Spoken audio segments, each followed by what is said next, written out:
Okay, hi. This is Stephanie. I'm back with the student status information on the FAFSA application. We had gotten up to section 2 at the end of the FAFSA part 1. So we're in section 2 now on page 3 for student status, and what FAFSA is asking about is the status of the student as far as the agree attempted to be obtained, if the student is married, if they have children that needs more than half of that gets more than half of support from the student. It's giving me a hard time.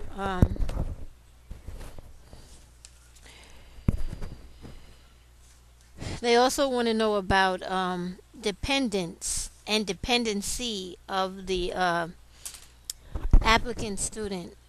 Okay, dependency is or dependent is very important on this FAFSA application. If the student, for any reason, can be a dependent of the parent, I suggest that you go that route. One, because it'll help at the end of the year when it comes to taxes. You will be able to qualify for most or one or the other of the different credits and deductions that come with students who are dependents of their parents, both federally and in the state that you live in, from as far as income taxes are concerned. Secondly, um, the financial aid allowed is geared towards the highest amount or award when the students are dependents. If they're independent, that's fine. They will also get a substantial amount of financial aid. However, if they're not working and have a steady salary each month that is above like $21,000, sometimes there are problems. And again, those problems apply directly to the state that you're coming from. So, it behooves you a little bit to go on the website and always do your research before you just go about listening to what someone else is suggesting to you or telling you. It's always best for you to do your own research and homework before you get involved with anything. The other important feature about the student status on the FAFSA application that's really important is the caption or question uh, about foster children and adopted children.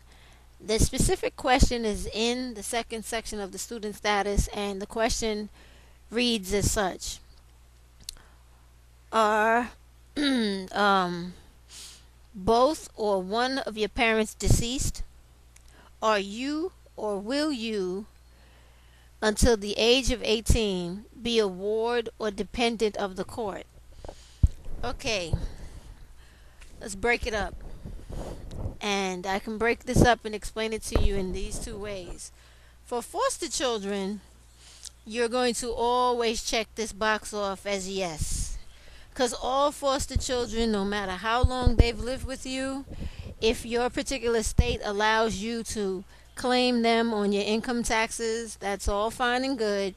But you have to be honest, and unless these children are adopted, these are not your children. So they are considered wards of the court despite how many years they've lived with you. And this makes the difference in the fact that if you put in this financial aid application and you check no to this box of this foster child not being a ward of the court, they will, financial aid will use your income as the eligibility guideline for the amount of funding that this foster child will receive, which will be significantly less. And I'm going to repeat that again: significantly less than if you were to check for the foster child. Yes, they are a ward of the court. Now, do understand, when I'm giving you this information, this is primarily coming from information that I am personally aware of from New York State. Again, I'm gonna put that disclaimer out there. I'm not an attorney, nor do I work specifically with family court or within foster care any longer. But when these children are not adopted, they are legally wards of the court. Therefore, they are entitled to the full financial aid grant that is allowable by the government. 100%. They can go to school in state, out of state, any school they want to, and there is not supposed to be a problem with the coverage of their tuition for that school. But again, certain states differ as far as foster care allowances and restrictions and whatever other laws apply to that state.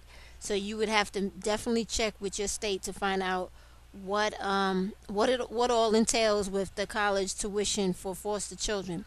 But if you have foster children and you live in New York State, you are entitled to get 100% tuition coverage within New York State for that foster child. Okay? If the children are adopted, then they're adopted. These are basically legally your children now. They have to your income is going to be the guidelines for their financial aid, and there may be an additional subsidy allowance through the adoption situation that you personally have for that child that could be applied towards tuition. So you have to look into that. Okay?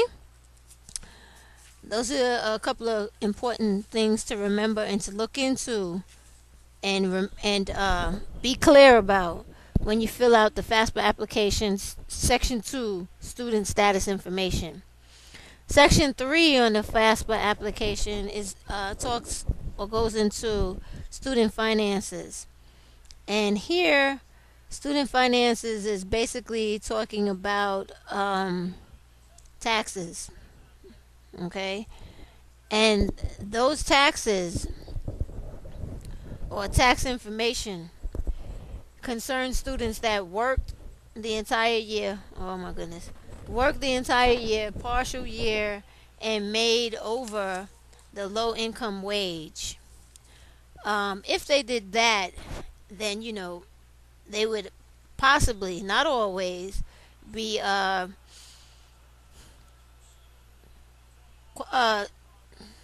checking themselves off as independent. If they have a job and they've cleared anywhere over the 21,000 a year mark, they should be claiming independent, because then they get to file their own taxes, and they also are entitled to all of the subsidies that low income individuals receive. But again, that's personal choices that you would have to decide for yourself.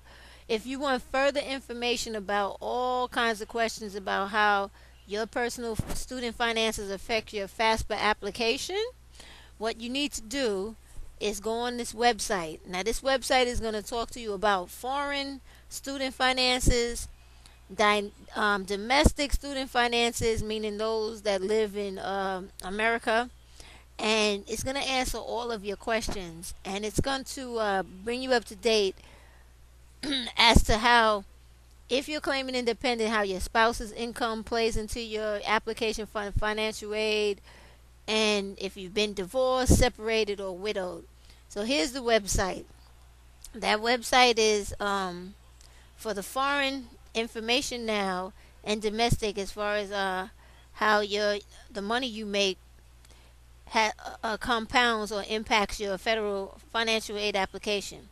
That website is www.federalreserve.gov/releases/H10/update.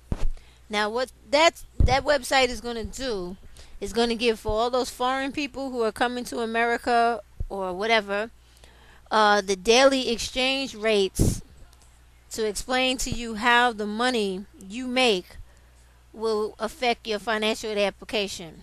It will also go into, like I said, spousal information, separation, widowed information, divorce information, single information. So you might want to check that out as well. Time is up for this second part. So I'll be back with the third. Good night. Until next time.